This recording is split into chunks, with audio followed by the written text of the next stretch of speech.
going on, Krug? What's up, Egg? It's that time of year again. I can hear the excitement in your voice. What's going on? Nothing. How you been? I've been doing okay, man. Let that intro music play out for a little bit longer than usual. Enter Sandman, Mariano Rivera calling it quits. It gives me goosebumps, to be honest with you. Yeah, I guess I wanted to get your whole take on Mariano Rivera, his career, what he's played for our arch nemesis his entire career. We cheered against him. Yep. I think my views, before I get your take, my views personally changed with him the year after the Sox won the World Series in 2004. Yep. Opening day, you'll never forget it. Awesome. The crowd cheered him. Yeah. They gave him a great applause, standing ovation, and he smiled, he laughed. He took it like a champ. He was a good sport about it. Yeah. And, you know, things around here starting to lighten up after the Sox won the World Series. Yep. But that also showed the human side of him and how it's just a game. Yeah. But what's your take on Mariano? Is he the greatest ever or what? Easily the greatest ever. Closer or pitcher? Closer. Yeah. You could debate that for hours. Pitcher. I'm gonna definitely the best closer ever. I think for me more than anything, and this is just I think as you get older, you know when you're younger, you just kind of hated him because he was a Yankee, and then you kind of understand. You know, you kind of grow up and understand the gist of it, and he's the best ever. And hearing that song, I said goosebumps. Yeah. 2007, we were at Yankee Stadium. He came into the game. I mean, it was one of the best moments live I've ever seen. It was awesome. One of the coolest things I've ever been a part of. That was a fun time. Yeah. One and only time I ever went to Bronx. Old Yankee Stadium. You know, it was Red Sox, Yankees. Pettit versus Schilling. Yep. And Coco. I think Coco had 2 home runs that night. Yep. But I remember where we were in the bleachers. We were right behind the Yankees bullpen. So when he ran in, it was dead on number 42. Yep. And I remember seeing some players. I remember seeing Jeter on the mound. I believe Torrey was the manager still. Yep, Torrey was the manager. Posada was catching. Standing on the mound waiting for him, and it just you're not kidding. Goosebumps. Literally. Place went nuts. Yeah. It was sold out. You know, whatever, 50,000 plus people. It was awesome. Yeah. I'll still tell our kids in my program that I run about that day. I'm like, man, you know, they talk about Mariano. I was like, oh man, I went to a game and he came in and it was awesome. It was. You think obviously this was his farewell tour. Yep. He's been known over the years to have a little bit of a mild-mannered personality. Yep. Never really. Maybe he always did like the spotlight, but he never seemed to express it like an A-Rod or like a Bonds or Ricky Henderson. Yeah. But this was his farewell tour. He announced before the season that this would be it. I don't know if it was the Yankees, if it was baseball, or if it was just the teams on their own. Every time he wrapped up a tour at an opposing stadium, they gave him gifts. They showered him with love. The Red Sox had a half-hour pregame ceremony. What's your take on that? Because there were some people out there who said, all right, listen, he's one of the best ever, if not the best closer of all time. Okay? Was it over the top? Was it too much? What do you think? I do think at times it's a little too. Look, I think it was cool how the Red Sox did it, not just because I'm a Red Sox fan, but it's the Yankees, Red Sox, and you know, you kind of it was cool how you were able to sit back and at least appreciate one memory that I can remember is when, of course, at the time we thought he was retiring, when Clemens, you know, left the mound in 2003 and they gave him a standing ovation even though he was in a Yankees uniform. Maybe not over the top, but then you see the Minnesota Twins giving him gifts and the Angels, and you're like, well, what kind of history do you have with them? Other than, you've eaten them alive for 19 years. Yeah, I agree with you completely. Those random teams that... I think I could be wrong, but I think they played the Marlins in Miami, and it's like, he probably, other than the World Series in 2003, he might have never faced them, you know? Yeah. I did think the Twins' gift to him was the best gift of them all. The chair with the broken bats. Wooden rocking chair made out of the broken bats. Which, again, just to wrap it up on Mariano, but in one pitch his entire career, which makes it even more remarkable. And I actually had some people text me saying that they weren't. Some people didn't like the way how Pettit and Jeter and thought it was too much. The thing for me. And you go back to how he's always been that guy. He's never showed emotion, and then finally he just was like, "Man, this is it. I'm done." You know, and that's got to be tough. I mean, you know, just doing it day in and day out, you know, for so long at such a high level, and then you're like, you come out and you're like, wow, that's it. I'm done. Quick story, but I remember our last college game out in Cape Cod, and nothing to be ashamed of, but it was very emotional after we lost. Yeah. And I know I held back the tears while we were on the field. I distinctively remember you letting it go, and I always thought that was cool of you. But when it really hit me was when we were on the bus ride home, and the lights turned off, and I sat there, and of course I was sad we lost, and it was over. But it hit me that I was never going to actually play another baseball game again. And I think for me, and I'm sure this is for Rivera, obviously on a much grander stage, but we're minuscule compared to that. For me, it was like it's never going to be the same. Nope. And for Rivera, he's like this is it, and it's never going to be the same. I'm gonna ride off into the sunset. We're gonna get jobs, and we're gonna you might play a game again, but it's never going to be at the the same level. That's why I kind of understood where he was. He just never. It's just never the same. Speaking of Winnick, I went down there or went to Springfield this past Friday night with Lee. Ran into some old teammates, Bomber, Newell. Okay. Freddie G. Zoller. Really? Yeah. We went to the Hall of Fame induction dinner. Jay Conley was getting inducted. Jay Con. It was pretty cool. Big L was there. I was going to say I read something the next day about it, and I was pretty happy to see that LeBranch was able to go, and not that I thought they wouldn't let him go, but I thought it was It was all about Jay Con that night. So, but Big L was there. He had to do an intro speech for the Rubino kid because he got Coca-Cola Player of the Year. Yep. And then he did the intro for Jay Con, and it was nice. So he said a lot of nice things. The style actually cracked me up because instead of the inductees going up there and giving a speech, Thulin actually sat down, kind of like we are now. Yeah.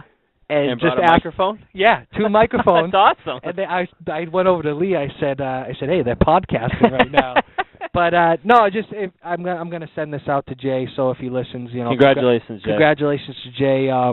Don't want to offend anybody else, but far and away the best teammate I've ever had. Awesome. The kid, not only on the field but off the field. Agreed. Yeah, I could agree more. Next hour I could tell you stories about him, but yeah, congrats, Jay. So.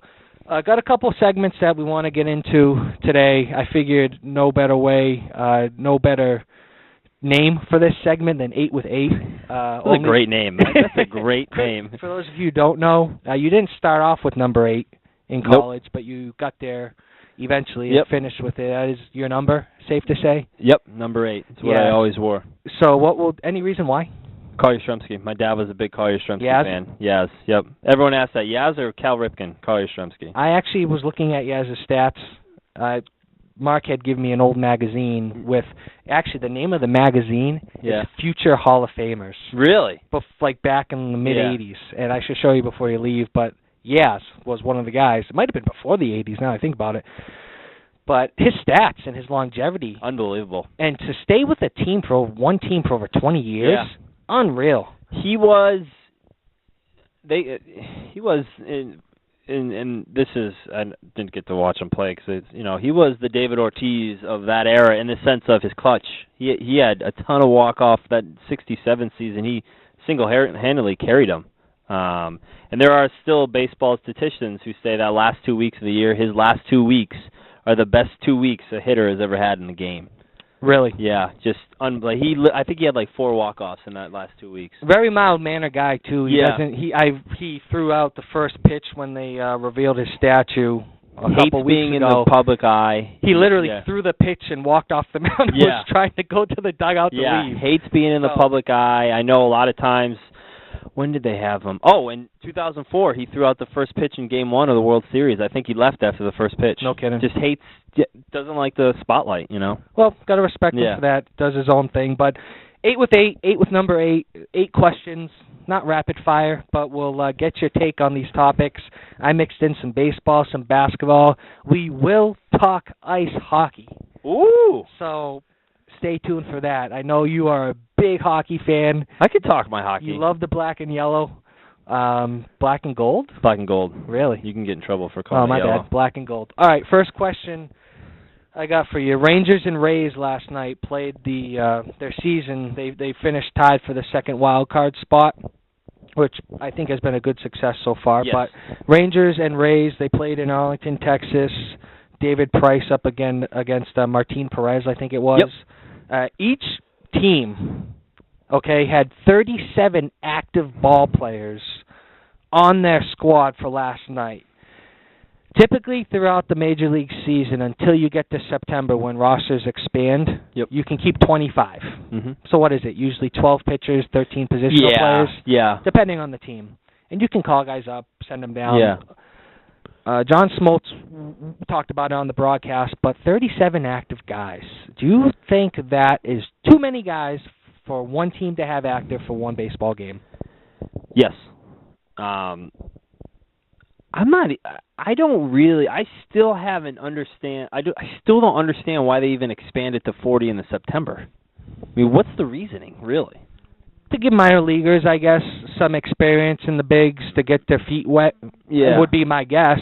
But you can have some crowded clubhouses, some crowded dugouts. I mean, Fenway is not a big dugout. I mean, I can't imagine there being, and even the bullpen is small. I can't imagine there being that many. Yeah, it allows the managers to do a lot of different things. Joe Madden put in a center fielder. His first Major League appearance in the ninth inning was a center fielder, a rookie. No kidding. Yeah, it was his first time he ever played in the major. Imagine being that. Here, kid, go play center. Please don't hit me the ball. Please don't hit me the ball. Yeah, my take on it, I don't really care. It's still the regular season. It's game 163. You know what? And the one thing I will say is I'm all for. You know what? It's the regular season. Then regular season rules go. You know. And both teams can have up to 40 players. Yeah, you can. Yeah. So it's what Smoltz was referring to was literally going righty lefty righty lefty righty lefty. Which you can do, you know. Yeah, and he was making the case that for most of the year you can't do that. Yeah. So for one deciding game. But at the same time, if I'm a manager, I'm probably going to go with what got me there most of the year. That'd be my guess. Yeah, you don't want to shake things up too much. Yeah, I mean, you don't want to throw. You know, I mean, look. Even though the Rangers technically did not advance to the playoffs, I mean, you still won 90+ games. You know, you're pretty good for some reason. So I would stick with what it was. This isn't a question for the 8 with 8, so it'll be 9 with 8 right now for a quick second. But Nelson Cruz came back last night. He DH'd. And he actually fittingly made the last out of the game. I thought I almost texted you when he did that. Was meaningful and ironic. Does that go to show you that winning is everything? Absolutely. Yeah. Absolutely. For those of you listening who aren't aware, Nelson Cruz got suspended for 50 games because of the biogenesis scandal. He took some performance-enhancing drugs to enhance his play. He got suspended 50 games. His suspension ended the last day of the regular season, and since they had one extra game, he would have been eligible to come back and play in the playoffs if they decide to activate him. Yep.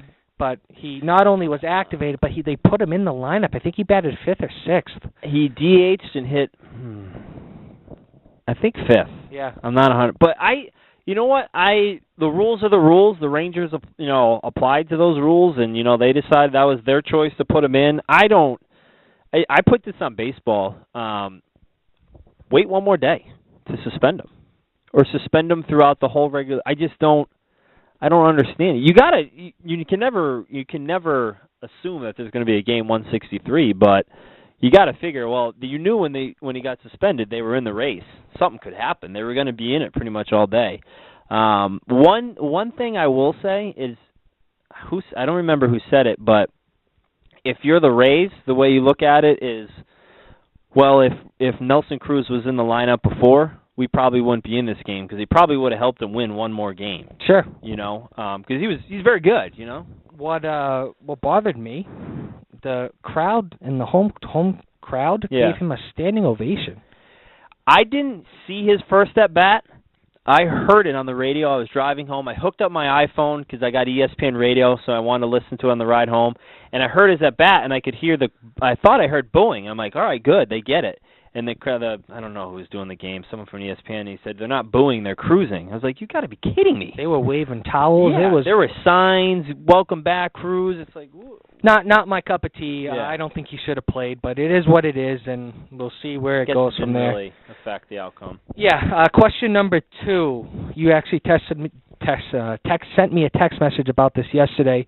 The LA Clippers showed off their powder blue short sleeve game jerseys yesterday. They aren't the first team to do this. Yeah. The Warriors are doing it. The Suns are doing it. The Lakers are trying to do it too, aren't they? You did text me the Lakers have this new black ultimate jersey. Nice. I like They're those. actually pretty sharp looking. But Hollywood Night. Hollywood Night. They're called. What do you think about these? I mean, the Clippers are going to wear them every Sunday. Okay. Warriors will wear them every Saturday. Is this just another ploy by the NBA to make more money, to sell more merchandise, or is this the thing of the future, these short sleeves? I hope not. I'm actually pretty surprised the NBA is allowing them to do it. Why? What is... You used to play basketball. Yep. You don't want to be restricted, especially if you're a shooter. Yeah. So why would you want sleeves on your arms, I guess? Well, seriously, why are they doing this? It has to be to sell. All I know is that Adidas makes the NBA, all the NBA jerseys, and in the NCAA, all those sleeve jerseys were Adidas jerseys. So Adidas must have come to them and told them that we'd like to do this. I think it looks so bad. I can't describe to you how bad it looks. I like the powder blue Clippers. Oh, you know what?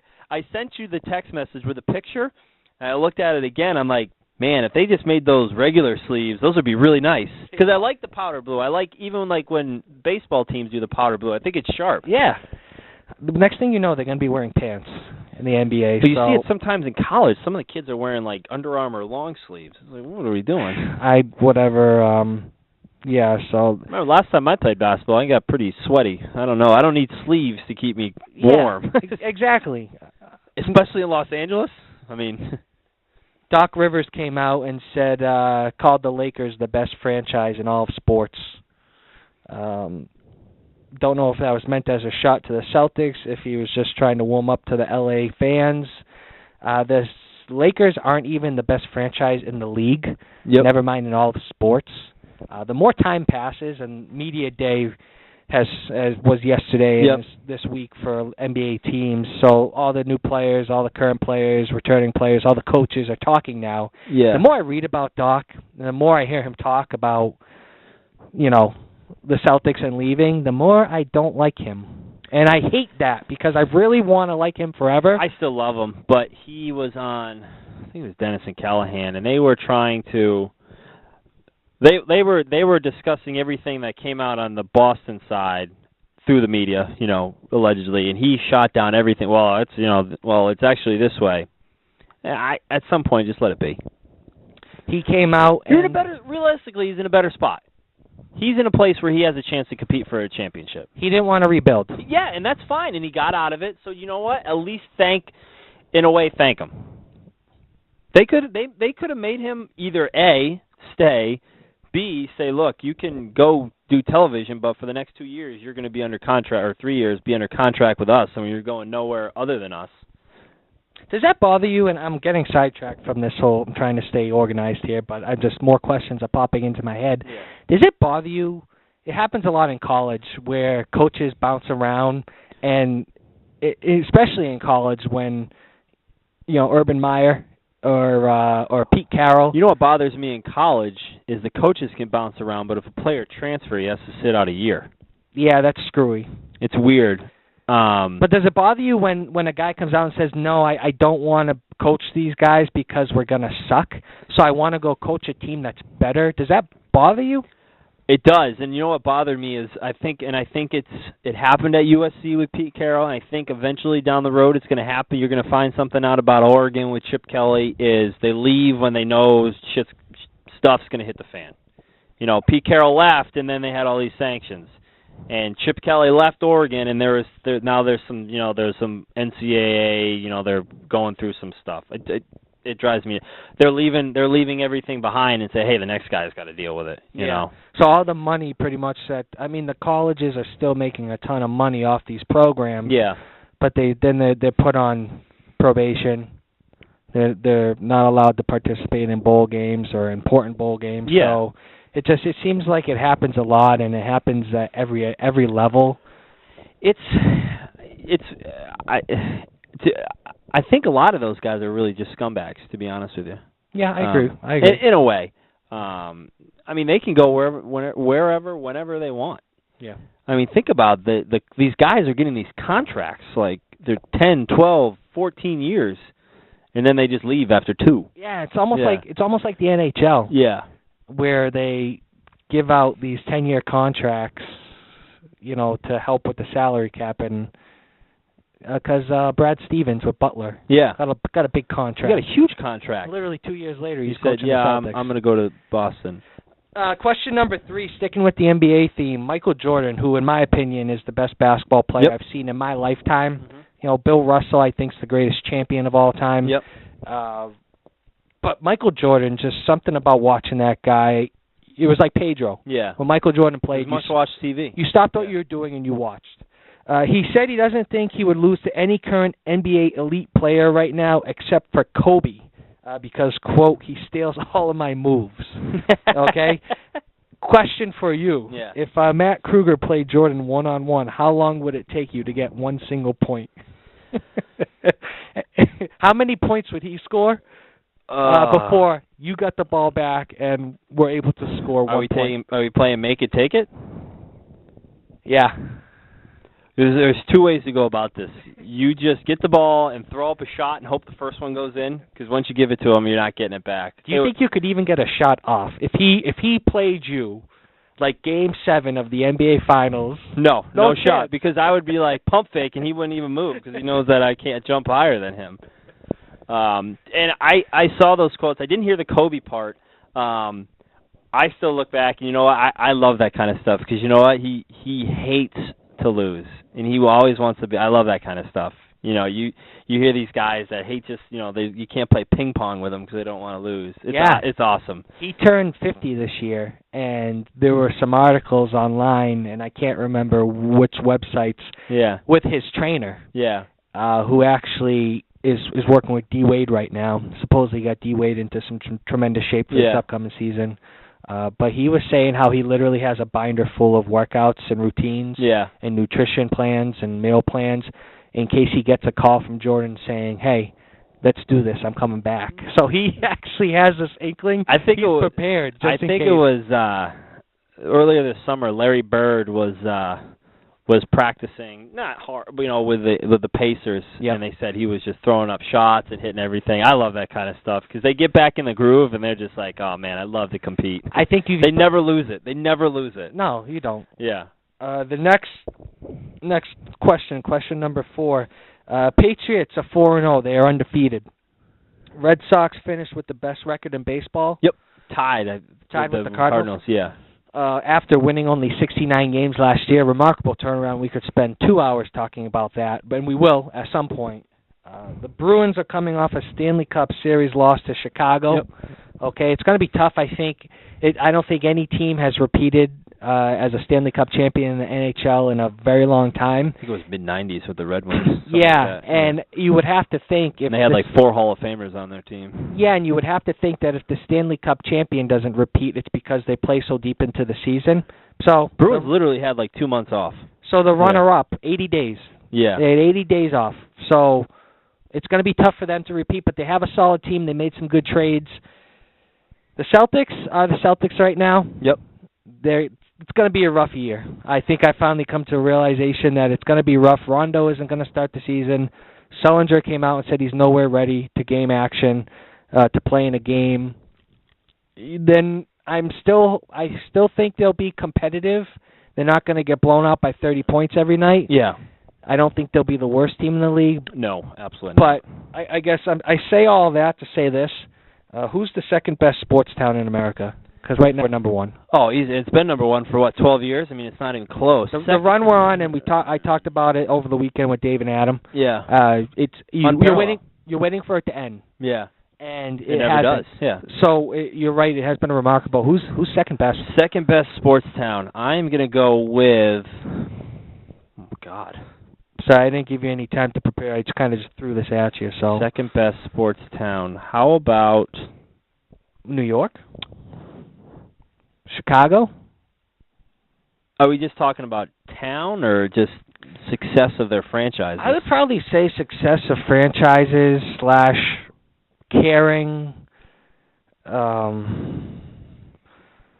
you had Pittsburgh, kind of the Penguins and the Steelers a couple years back. Yep. The Giants, the Yankees. I'd probably still stick with New York. Of course, they have like 10 teams, so yeah. But New York, still, Philadelphia, the Eagles were pretty good. The Phillies have been good. You really look at it. Last year, the 49ers were in the Super Bowl, and the Giants won the World Series. It always seems to happen like that, doesn't it? It's always weird how at least one city will. And the Warriors went, they kind of captivated that area. Yeah. It's not even close. I think when we were watching the Mariano Rivera thing that the Red Sox did, and I texted one of my buddies and said, this is pretty cool. I love those gifts. I thought the gifts were awesome, let alone the ceremony. And he goes, he's from out of town, and he goes, that's what separates Boston. That's why it's such a good sports city. Yeah. Stuff like that. That's why players want to play here. Question number 5. Talk a little hockey. Okay. Phil Kessel, former Bruin. Actually, funny story about Phil Kessel. My cousin Garrett, one Christmas, we did a Yankee Secret Santa type thing, and he got my name. So it was $50 limit. He bought me a signed photo of Phil Kessel, and it was signed. Yeah. Because he knew I liked to put the pictures on the walls, and I'm not a big hockey guy, but Phil Kessel at the time. Did he get on the wall of champions? No, nope. He's not on the wall of champions, but I do still have it. So I always crack up when I see it. But he just recently, yesterday or today, signed an 8-year, $64 million deal to stay with the Toronto Maple Leafs. Yep. He was, of course, part of that trade that resulted in Tyler Seguin being drafted by the Bruins. At points throughout the last couple seasons, whenever Phil Kessel and the Maple Leafs came to the Garden, the fans actually chanted, "Thank you, Kessel." Yeah. Thank you, Kessel. Rubbing it in his face how we got the better player, you stunk, and ha-ha. Looking back, after Seguin gets shipped out to the Dallas Stars, and this is kind of a two-part question, but who won that trade, I guess? Is it too early to decide who won it? Well, the Maple Leafs have been really bad and they kind of knew they were rebuilding. They snuck into the playoffs this past season. Yeah, they did, and they were one huge collapse away from winning that series, coming back from 3-1. Yeah. I told Mike Richardson, I was watching that Behind the Bees. One of the big things they chronicled was the Seguin trade behind the scenes, and I told Mike, and I guarantee it's going to happen this year. He's going to go off. And people are going to say, this is why did we trade him? Why did we trade him? But you know what? It just never was going to work here. It never was. He wasn't going to do that here. He's going to go somewhere and score 60 goals and sneak into the playoffs, but he just never fit into the quote-unquote Bruins system. There was some off-the-ice stuff, too. Yeah. Rumor is he'd like to get after it a little bit, I think. Heard he had a pill, allegedly. Really? Yes. He liked to take some... I don't know what they call him on the streets. I'm trying to think of a cool name to call him. But he liked to party. Yeah. Young kid. Early 20s. I think he's, 22? Yeah. So I just think, you know what, and I think, and that's always tough because he's got that, that ability. I just think they said, and I think they said it on the Behind the Bees, they said he's not going to fit in. He's never going to max his potential here.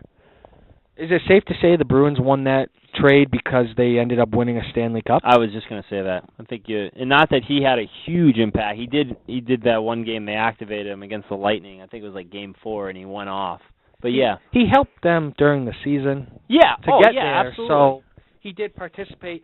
I say all that. My next kind of two-parter to this is when there are deals made like the Seguin, Kessel, draft picks, whatever, that trade, when you have the Dodgers and the Red Sox making a blockbuster trade last year, how long are you supposed to wait as a fan before you can actually say the Dodgers won that trade? Or, hey, no, Boston won that trade. Is there a timetable? Or is it, all right, whoever wins the championship first? Or in 20 years from now, is it how we look at it now? I think a lot of it depends on what status your franchise is in. You know, at the time, you know, the Bruins, when they made that trade, they were okay. You know, they weren't Stanley Cup contenders. You know, if you look at trades for draft picks and then your team isn't very good, you got to wait to see what that draft pick becomes at some point. You take a trade like the Red Sox and the Dodgers, and one of those teams wins a championship. Yeah, that team is the winner. You know, unless the other team goes on and wins 2 more in 3 years or whatever. You know, so I think just another recent trade in NFL, Trent Richardson. Yep. Sent to the Colts for the first round draft pick. Yeah. I like that trade for both teams. And right away, as soon as that trade was made, everyone was all, yeah. I say, I like it for both sides. But, like you said, in a year, 2 years, 10 years, who knows? I mean, what are they going to do with that draft pick? You know, the Browns aren't exactly the best drafters in the world. If they draft another running back, then Yes, then they're saying yes. By the way, today is Tuesday. Yep. We have the Tuesday thing going on. And it's been a couple weeks, but glad to be back after it. And today's Tuesday, October 1st, 2013. We have TBS on right now. Ron Darling, Cal Ripken, in the booth. Playoff baseball in Pittsburgh. Pirates versus the Red. 1-game wild card playoff. The winner of this game goes to St. Louis. Yep. Thursday, I believe. They're showing clips of the fans waving towels. We have the game on mute right now, but it looks like it's on fire. Yeah. My small prediction here. Yeah. Pirates are going to win big. I like Pittsburgh a lot, and I think, and this is awesome because you know what? Probably even before our time, Pittsburgh is a big time baseball town. Yes. They've just been so bad lately, and they love baseball there. Now they have something to cheer for. I think 1992, the NLCS Game 7 was the last time the Pirates were in the playoffs. Yeah, it's the last time they had a winning record. Last time Barry Bonds played a game for the Pirates. Yeah. I mean, it's a big-time baseball town, so this is great. And you know what happened a couple years ago with the team that they're playing, the Reds? You know, Cincinnati's a really big baseball town, too, and they've kind of revived that a little. I mean, the place is going nuts. They've got Jolly Roger flags all over. That's awesome. Question number 6, the Boston Celtics radio broadcasts are now going to be on the Sports Hub, 98.5, the Sports Hub, who now have the Celtics, the Patriots, and the Bruins. Okay, obviously when the Bruins games are on the same time as the Celtics are going to get bumped to the secondary station. But I remember I saw it on Twitter. I don't remember what station it is. Yeah, I don't either. FM. Yeah. Max and Graney are still going to be doing the games, which I'm glad excited to hear for. that. Yeah. I think they make a good pairing. They're awesome. Yep. It's a little surprised Grandy didn't follow KG to Brooklyn. It seems like KG and Grandy had that connection from Minnesota. TV and radio, and we just did out Cal Ripken, Ron Darling in the booth. Why can't I think of that guy's name who they were with? Ernie Johnson? Ernie Johnson, yeah. Okay, he does basketball, too. Does a lot of basketball. Who are the best, I guess I call them game callers, in all sports right now? Who do you enjoy listening to, whether it's a major network, local network? Who do you think does it the best in the booth calling a game? I think one of the best, and one of the best, and I don't know if he pissed some people off or maybe he isn't that good. Sean McDonough. Oh, yes. Sean McDonough. UPN 38, Friday night. Yes, and he is awesome. But for some reason, ESPN puts him on, like, MAC football games and, like, Little League World Series. I like Dan Schulman, too, who does a Sunday night. I think he does a pretty good job. I think part of it is he's following John Miller, who was pretty bad, so he makes it that much better. John Miller, Joe Morgan. Oh, so bad. Well, that leads into my next two. Who are the worst? Who are the worst? I'm going to go with, and they do a ton of really big games. This is just a personal thing. Phil Simms and who's the guy who does it with? Jim Nance. Jim Nance. I think Jim Nance is bad. I think Jim Nance is bad with football. I think he's okay with basketball. Like next time Jim Nance is doing a Patriots game, listen to some of the things he's saying. You'd be like, well, what? It's tough to judge. I judge the national guys, like the CBS, the Fox, the NBC guys. I think Al Michaels does a phenomenal job. I judge them by how their voices sound. Yeah. Because I know Jim Nance has somebody in his ear or a piece of paper in front of him, Yeah. he has to read and he has to say what they want him to say. Yeah. Guys like Remy, guys like Orsillo, Nesson, they've tightened the reins a little bit recently. Yeah. Yep. You get, I personally, Eckersley, I'm biased. He's awesome because you know what, he tells it how it is. Interesting. Yeah. Don Orsillo, last few years and this season, does playoff baseball for TBS. Yeah. Not doing it this year? No, he is. And do you know who his partner is? No. Dennis Eckersley. Really? Orsillo and Eck are doing it together. Really good. They work well together. And they are covering the Detroit and Oakland series. Really? Yeah, I guess you can't have them cover Boston. You know who I think does a good job too is why am I'm blanking? NBA. Van Gundy and Breen. Yes. I think Breen, and you know what? I think Mark Jackson was awesome. Unfortunately, he went to the coaching. He's doing a great job, but I thought he was awesome. Those three together were very good. Mike Breen bothers me a little bit. I love Van Gundy, and Yeah. I used to love the trio, him and Mark Jackson. I thought they were great. You know who I cannot stand? Who's that? And I don't know their names. The Yankees radio broadcast people, the woman. Susan something. Yeah, and and John Sterling. John Sterling. Yeah. Oh, I can't. They're losing it. Yeah. They're crazy. You see the call where John Sterling called a home run, and it was literally a shallow fly ball to right field. Yeah. No, they're delusional. Yeah, it's but there's some good ones. I personally always like McDonough. That was just me. Growing up, he's who when we were younger, he's who. Every Friday night. Yep. Friday night. I like McDonough a lot. All right, question number 7 is a 3-part kind of. I've got a true false. I've got kind of it's like a trivia style thing. Okay. True or false? Reggie Jackson. He played a year in Baltimore for the Orioles. False. True. Didn't know that. Had no clue. I read it again in that magazine that Soybean gave me. Yeah. And he played one season with the Baltimore Orioles. Ended career, obviously, right? I don't know. I'll have to look it up and tell you. I don't think it ended his career. But anyways, I thought that was interesting. I wanted to get out to you. Mentioned this guy's name earlier, Ricky Henderson. Yep. Hall of Famer. Yep. I'll tell you how many teams he played for. Can you name them all? How many? 9. You don't have to go in order. I have them in order, but I just wanted to see. From 1979 to 2003, he was in Major League Baseball. Athletics, Padres. Yeah. Mets. Yeah. Yankees. Yep. Red Sox. Yeah. That's 5. One of them on here you won't get because I had no clue he played for this team. Later in his career, he bounced around a little bit. Yeah, he really bounced around. Did he play for the Mariners for a little while? He did. Yeah. He did. Want me to read them off to you in order? Oakland. Yep. Yankees. Oakland. Okay. Toronto. I do, yeah. Played one season in Toronto. Believe he won a World Series. Yes. Was one of those guys on the World Series teams.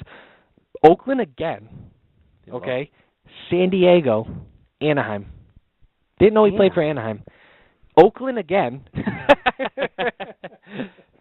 The Mets, the Mariners, the Padres, the Red Sox, and then he finished his career with the Los Angeles Dodgers. I do remember the Dodgers. Yeah, so I just thought Ricky Henderson. Man, he was on. I can't believe I got the Blue Jays wrong. Those teams were really good. They were stacked. Joe Carter, Paul Molitor. Oh, they were. They said, you know what, Molitor, we're going to make you a DH. You're a Hall of Famer. You're going to be a DH. Hey, if you say so. Yeah, Roberto Alomar. Last part. Who did Greg Maddux finish his playing career with? Just to let you know, it was 2008. He had a record of 2 wins, 4 losses, and a 5.09 ERA. San Diego Padres. No, close. I believe he split the year. He started the year off in San Diego, and then he finished as a Dodger. I do remember that because they traded for him. It was the trade deadline when they went for him, right? Yeah. But with the Dodgers, he had 2 wins, 4 losses, and ERA over 5. Pretty sure they didn't even activate him for the playoffs that year. I don't think they... That was like Johnny Smoltz, man, finishing his with career with the Cardinals. He got traded to the Cardinals. Yeah, but I remember when he was he came out and he was just bad. Oh, I wanted him to be so good. Yeah. You know, and then when he went to St. Louis, I was glad he went to like St. Louis and not, like the Rays or something. Yeah, when they weren't good. The guy's a Hall of Famer. Yeah. In my opinion, Oh, absolutely, he's all. And then non-sports question, last and final question of this first ever 8 with 8 You can ask segment. me something about the shutdown, government shutdown. Yes. Yeah, the U.S. government has closed its doors. First time in 17 years. Don't have to get into the politics of it, but when's it going to open again? When do you think it's going to open again? Did you know the government could shut down? You know what? You always see. I think I remember talking to my wife about this because there was a time. I want to say like last year they came to a deadline where they were going to shut down, and I asked her. I go, "Is this a dumb question? But like, how does the government shut down? What does that mean? Does like the whole world stop? Like, does all of America stop?" I'm going to give them a week. I think it's embarrassing that they can't come to an agreement on anything. Yeah, I agree with you. It's ridiculous. I'm not going to sit here and pretend I know politics. Yeah, but I look at it. I don't know. Like I just feel like we can't come to an agreement. I mean, you really think about it. On the news, they went through things that are so NASA's closed. Army football is supposed to play Boston College. There's travel restrictions when there's a shutdown, so they might not be able to go. The Postal Service is still open. These government workers went to work and they said, "Nope, go home." I'm unfortunate. I'm going to give them a week. I just think it's a little embarrassing. Over under 1 week, over 8 days, and you're taking under. I'll take under. At some point, they got to realize how embarrassing this is. Hopefully, by the next time we podcast, it's open again. Hey, it better be. I mean. Well, that was the first 8 with 8 with Kruger. We've been talking a little bit for close to 45 minutes now. We want to get into MLB playoffs. What I think I'm going to do is I want to do one more thing with you. Yep. And then we could stop this. Yep. Have a whole new one on the playoffs. Okay. We'll get you a quick take on those. But something I did with Adam, we'll call this headlines. Yeah. 4-letter network. Okay. Nesson? Nope, not Nesson. I've actually never been to Nesson's website, but I have the 4-letter network's website open, sitting on my lap. It's on my iPad. I'm not going to click on the links, but they have their main screen, and then they have the headlines off to the side. Yeah. And you may know something about the headlines. You may not. There are people behind closed doors who put these in order in certain spots and use specific words to catch our attention. So let's see how good of a job they do. Okay. And see if we know what the heck they're talking about. The first one, NFLPA, NFL Players Association, to probe Freeman leaks. I think they're referring to Josh Freeman. I guess someone leaked that he had some kind of drug problem, or he was in the drug. They have like a rehab, I guess you can call it. Sure. Oh, I didn't know anything about it. Yeah, basically the players. I was reading something, not this, but they have a drug program where first time offenders, sometimes teams who have guys that they know that might have some kind of problems, painkillers, drugs, drinking, and they kind of send them into this program. And the first time is like you can go in, no one knows, no one will tell anything, but now that they're leaking. That someone told someone in Tampa that Freeman's been in the program, I guess. Don't you think? Like, it's kind of shady if you're trying to trade a guy, which somebody, again, I can't believe everything I hear, because everyone's always trying to be the first to report something. But somebody came out today and said that the Buccaneers have contacted every single team in the NFL. From what I heard, I think I was following someone on Twitter. I think they basically begged teams to take him. And no one wants him. No one wants him. No one wants him. You think another team would know this information about him, before they make a deal for him? Well, you would think it's similar to the Aaron Hernandez thing in the sense of, people knew that he had some kind of, off the field issues, maybe not murdering people, but there's baggage, if you will. The next headline, Titans. Locker MRI shows QB has hip sprain. I saw the play. Did you see the play where he got hurt? You didn't? I did. I saw it. I didn't see it live. I saw it. I didn't think it was much. No, it wasn't. Yeah. It was just one of those weird things and just awkward angle and just the weird. Same thing with Wilfork. No one hit him when he blew out his Achilles. Yeah, the Titans, not that bad. 3-1. Locker's been good. It's going to hurt him a little bit. They got to go with Ryan Fitzpatrick. Is he really? Yeah, he's their backup. Season's over. Yeah. Just kidding. No, but we can't panic. Any sport, I hate seeing players go down. Well, and especially in that situation, he was drafted in the same class as Cam Newton, and Cam had this high seat. Cam Newton, and Locker started out, and he struggled, and seemed like he was finally starting to get to, started to get the offense and really succeed, and then this happens, and it's, the Titans weren't expected to do a whole lot, and they kind of get hot, and it's tough. It's tough for him. Tough break. Next headline, Yanks set to offer Girardi new deal on Wednesday. You think he's going to be back managing the Yankees next season or what? Part of me says yes. But they're going to be in a serious rebuilding mode. You think? They're the Yankees. All right, well look at their situation, right? For next year, right now they have two starting pitchers under contract. 2 of their 5 starting pitchers. They've got a closer. They've got to fill a role in the closer. Robertson. Okay. You've got a second baseman that wants $300 million. See you later. Yeah. Jeter's a question mark. Although I think I think he'll be okay. Third base is a huge question mark. I'd say move Jeter to third. I think he can still hit. I don't think he was ever healthy. He can't. I'm sorry. I'm a big Jeter guy. Yeah. I don't think he can play shortstop. It's tough anymore. I'm sorry. He hurts the Yankees more than he helps them. Move him over to third. And I heard Theo wants him, and I love Theo, but I mean, Theo wants who? Girardi. I still don't think the Cubs are that close. Do you think Girardi could help them get to that next so. Level? Yeah. Maybe. I mean, what's the next level? I mean, they lost 95 games. Good point. I mean, he's not going to all of a sudden, although Farrell kind of did it with the Red Sox, but he's not all of a sudden going to make them, I think, World Series contenders. But, you know what, I think I wouldn't be surprised if Girardi left. Now, let me ask you this. If you were Joe Girardi and you were managing the Yankees this year, would you want to come back? Would you want to coach that team? Would you want to manage that team? You know what? I would say I would test the market because I think there's going to be some jobs that are going to be open, some nice jobs. The Angels are kind of a mess. Scioscia, I'm sorry. I like Scioscia. Yeah. But I think this is the 4th year now in a row they haven't made it. I think you have arguably one of the best players in baseball. Yep. If not the best. Yeah. Mike Trout. Yep. I think it's time just for sake of change. Yeah. Not because he's not a good manager. He'll have another job in a second. Philadelphia, I think he should go to. He's from Philadelphia. Sandberg, I think they committed to him. Did they? Yeah, they took the interim tag off. I mean, maybe, who knows? Is Ron Washington okay? Is he okay in Texas? Yeah, No, I think he's gone too. Yeah, that's a great job to have. They've got the talent, you know. Ron Washington, a couple seasons ago, this quietly came out, but he was doing snorting cocaine. Yes.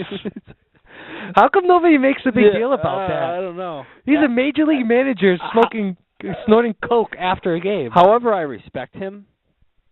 Watching him in the dugout is like watching like a 14-year-old at a game. It's like the all that stuff. It's a little, but he's done a great job. Now saying that, they were terrible in September. They got hot in the last week. They were, I think someone said it. They were going to be the Boston Red Sox of 2011 this year. Yeah. They were at one point in September. They were like 3-14. I think they had like an 8-game lead in a wild card at one point. The Detroit Tigers surprised me a little bit. I'll get your take on it. Yeah. The next headline, Tigers Scherzer in Game 1 versus A's Cologne, which I'm still baffled over Bartolo Colon. The surgery. Sub 2.5 ERA, 17 wins. It's surgery. Surgery? It's that surgery that he had. Yeah, sure. Found the fountain of youth. I just think that's the biggest. Anyway, Scherzer's getting the nod over Justin Verlander. Verlander's going Game 2, and then you have Fister going Game. I believe Fister's going Game 4. Sanchez is going Game 3. Sanchez is going Game 3. I would have still gone with Verlander. Can I say something real quick? Yeah. Great move by Detroit. Do you know what this does What's that? This pisses off Verlander. Good. This guy, I promise you, and we will talk again when these playoffs are over. Yeah. Verlander will not let up one run this postseason. He will pitch like the Verlander of old. Now, I say that because I assume he's healthy. Yeah. He could be covering something up. Who knows? But if you've been an ace of a team and you sign a mega contract like he did, Yeah. and your team makes the playoffs and you don't start game one, and I understand Max Scherzer had a good season. He won a lot of games. 21, Yep. I think. 21-3. Not bad. Yeah, pretty good. ERA in the threes, I think. Yeah. So he had some run support.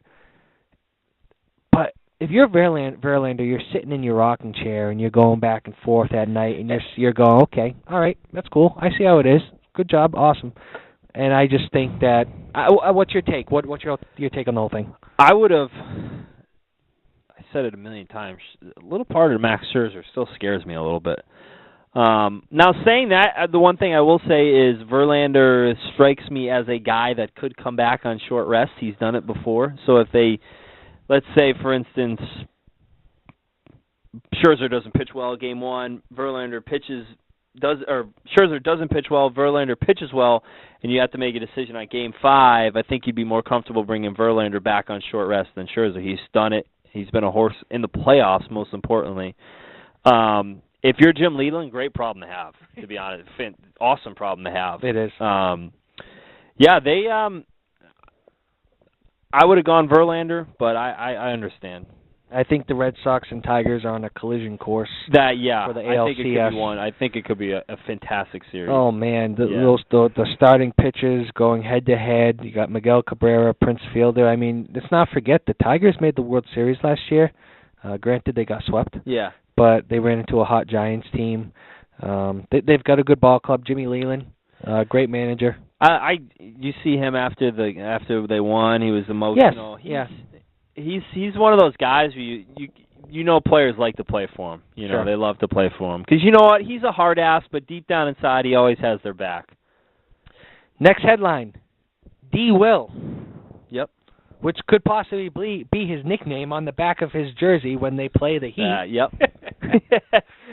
D. Will, quote, energy's better in Nets' first practice. This was the next headline at the 4letternetwork.com. What's up with the Nets, man? KG's starting to talk about how he doesn't like the fact that they might try to limit his minutes. Yep, saw that. Paul Pierce, I saw the team photo. Because they had the imposed pictures of them in the Brooklyn, holding up the uniforms, the jerseys at the press conference. They had pictures of them in the Brooklyn gear, but it was like, it was imposed. Yeah. Photoshopped and stuff. But they actually had the gear on yesterday, and I saw it, and I kind of was like, oh, man, damn it. I get it. Trust me, I get it. But it's just, it really bothers me that they are wearing black and white right now. I think one thing that's going to hold them back is I don't know how happy they're going to be there. Yeah? I think they love Boston. I love it. I truly love it. But do you think they're going to compete? Oh, yeah. Where do they finish? The Heat, I have them penciled in as the number one team. Oh, yeah. You know what? I can see that team being very similar to the Celtics teams of, 2010, 11, and 12, where they're that 4 seed, they're that 3, 4, 5 seed, and you get to the playoff times, you're like, man, I don't want to play them. I don't want to. I still think, to an extent, last year you said I don't want to match up with them. Something about Pierce and KG, they match up well with the Heat. Pierce, I think, quote unquote, slows down LeBron, and he can at least match him. And KG is a terrible matchup for Chris Bosh. They're not afraid of him. Yeah, they're not afraid. A lot of the younger teams, they the last few years, I think, like the Pacers, and the Thunder, and they're getting past that being afraid of the Heat type thing. But the Celtics, Pierce and KG, they don't play with fear against those guys.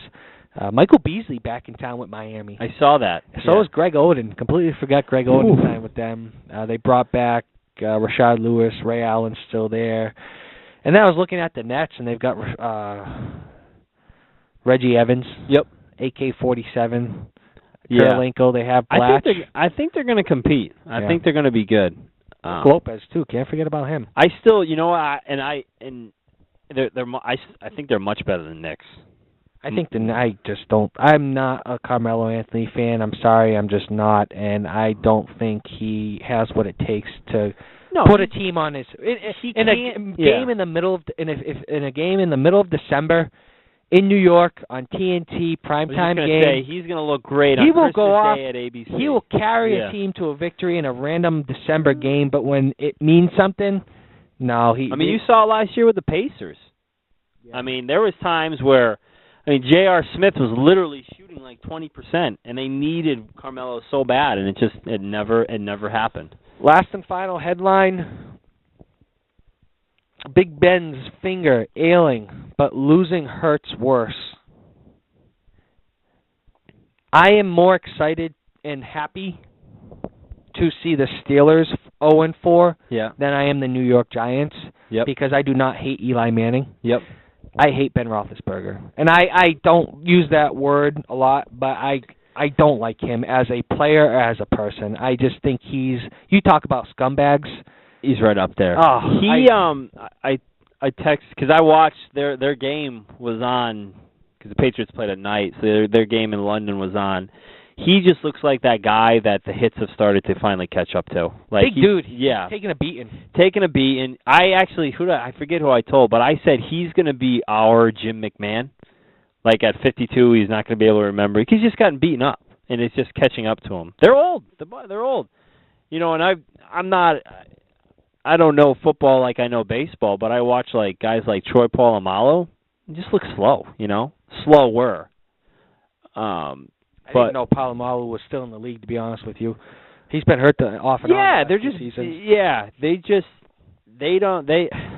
I'm certainly not, crying over it, but they're bad. They're really bad. Krugs, we always say this, but time flies when we're on the mic. We've already been talking for an hour. I did want to squeeze in some MLB playoff talk. What I'm going to do is end this. Yep. Keep this nice and short for our listeners. Can I do like 5 more minutes? 3 more minutes? Yeah, no. A couple, yeah, you did bring a little notepad, so let's sound off. First thing I was this is a little tidbit. You see the Raiders-Chargers change their game time on Sunday? No. Saturday night is the Oakland A's game 2. And obviously the Raiders and the A's play at the same place. They had to move the Raiders-Chargers game to an 11:35 Eastern time start. So 8:30 out there from 1 o'clock.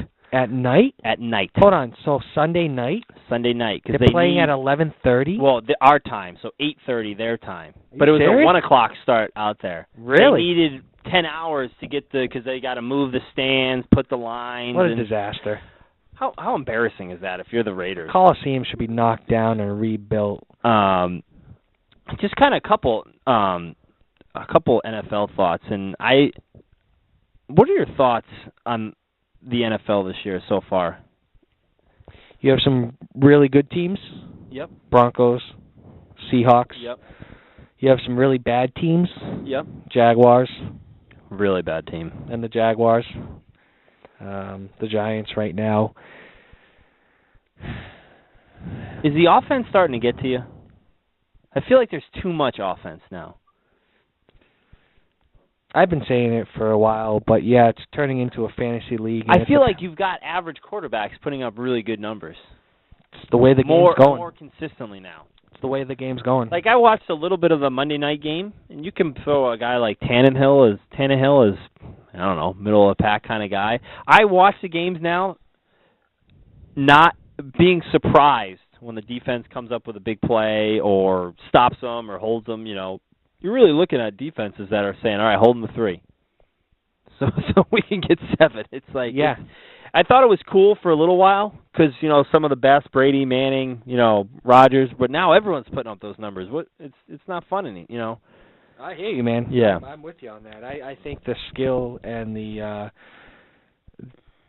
I just think defense. It's kind of refreshing to see a little bit. The Patriots, their defense has stepped up. I think Wilfork going down will hurt them, but their defense has had to step up to because the offense, giving the offense time to sink. So Yeah. it's good to see them making stops. And the other thing I was thinking about on the topic of offense, actually, it was a couple Thursday nights ago. The Eagles were on Thursday Night Football. I've been kind of busy on Sunday, so I haven't been able to watch as much. But I was able to watch the Eagles, and I wanted to because I never really watched the Chip Kelly. You don't see Oregon a whole lot, and I don't sit on Saturday and watch football all day. Chip Kelly's offense. You know what that offense is called? It's a no-huddle offense. What's the big deal? It's a sped-up version of the no-huddle offense. Brady and Manning have been doing it for years. It's driving me nuts how people are like putting this on a pedestal. I was watching the game waiting for something special. I'm like, it's a fast no-huddle. You know what happened? They had the first half against the Redskins opening night. Oh, and they went nuts. Oh, game's changing. This is where the game's going. You cannot stop them. Well, yeah, teams get film. Yep. They have scouts. They watch hours and hours and hours of what plays you run. Yep. And guess what? They know how to stop you now. And then on Sunday, they're going fast-paced, punt, shoot, we got to give it to Peyton Manning now. Oh, Broncos. Fast-paced, punt. And it's like, and the reason why I bring this up is I think, that ball's way out of here. I think Chip Kelly, he's a little arrogant. I don't like it. I think he's trying to, prove to the football world, I'm going to do it this way just to prove the haters wrong. It'll be interesting to see how he handles it going forward. Is he stubborn and stick with what he thinks is going to work? Yeah. Does he adjust? Does he completely abandon ship? Yeah. It'll be interesting. I think somebody, I can't remember who, on the radio, I was listening, and he said he was convinced that Chip Kelly 10 years from now will be like the Bill Belichick of the NFL. And who knows? Who knows? But could happen. Right now, it's not looking that way. In his defense, the Eagles really weren't that good last year. It's not like he's running into a big name franchise, but it's not like he's, so he's got some rebuilding to do. And the last thought I was thinking, listening to the radio, obviously around here, Aqib Talib had a huge game the other night, played very well. So needless to say, the talk of extension, sign him, blah blah blah, comparisons. I heard someone throw out, is he like our kind of, the newer version of Ty Law? I think someone used Asante Samuel as well. You know what I hate? I hate comparisons of players. I hate it when players get compared, players that are playing now to players that used to play. I think it disrespects the player that used to play. That's an absolute disrespect to Ty Law to have Aqib Talib be compared to him. I agree. I mean, Ty Law is a borderline Hall of Famer. And it drives me nuts when people do that. I see it all the time. I think it's a disrespect to how hard that player has worked to get to where he is, to take another player and compare him. If you want to, when their careers are over and, compare them and say who's a Hall of Famer, who's not, so be it. But I hate when it drives me nuts when that happens. I hear you, brother. So that's just the thought. I was listening to the radio, kind of talking to my radio, saying I hate when that happens. Do you talk back to the radio when you're listening to it? I do. Have you ever called in? I almost called in once a long time ago. It's I actually last Sunday I almost called in the fantasy show because it was the day that Maurice Jones-Drew and but I couldn't get through. So, and Jones-Drew has been terrible, so I think you might as well just drop him. Yeah. All right, Krugs, anything else on your little pink sticky note? No, we got more on the playoffs and that's all I got. All right, well, let's wrap this up. Good talk. I thought we covered a lot of stuff. I like the 8 with 8. 8 with 8. I like that a lot. Yeah. We'll play with it. We'll tweak it. We'll make it better. First time you and I have had some intro music, so that was exciting. But yeah, for now, that's Kruger. I'm Egg, and we'll catch you on the other side. All right.